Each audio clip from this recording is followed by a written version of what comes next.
বন্ধুরা, আশা করব তোমরা সবাই ভালো আছো।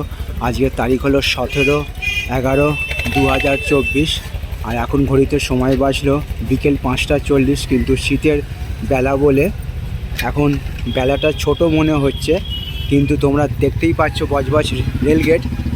আমি যে জায়গা দিয়ে বরাবরই যাতায়াত করি এখান দিয়ে, তো তারই একটা ছবি আমি তোমাদের সামনে দেখিয়ে দিচ্ছি।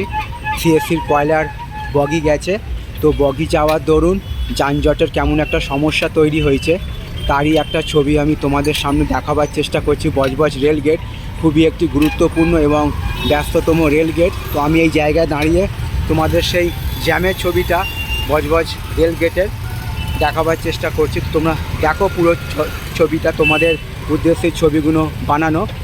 তো তোমরা আমার পাশে সব সময় থাকবে, এইটুকু আমি আশা রাখলাম। তো বন্ধুরা, আমি তোমাদের বজবজ রেলগেট, তো এখান দিয়ে চারদিকে যাওয়া যায়।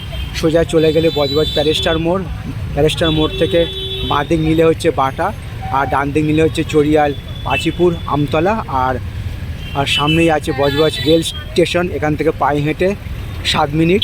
তো আর সামনেই আছে বজবজ ফেরিঘাট। তো সেই একটা ছবি বজবজ রেলগেটে তোমাদের সামনে দেখিয়ে দিচ্ছি। তো তোমরা দেখতে পাচ্ছ কত গুরুত্বপূর্ণ এটা বজবজ রেলগেট। এটা হচ্ছে সন্ধেবেলার ছবি, সন্ধেবেলা বলা ভুল, বিকেলবেলার ছবি। যেহেতু এখন এটা ঠান্ডাকাল, শীতকাল, তো বেলা অনেক ছোট হয়ে এসছে। গরমকাল বলে সূর্যের আলো থাকতো। তো বন্ধুরা, সেই বজবজ রেলগেটের ছবিটা আমি তোমাদের সামনে দেখাবার চেষ্টা করলাম। সবার জন্য শুভ কামনা রইল আমার পক্ষ থেকে, আর সবার জন্য সুস্বাস্থ্য কামনা করলাম ভগবানের কাছে। শুভ সন্ধ্যা।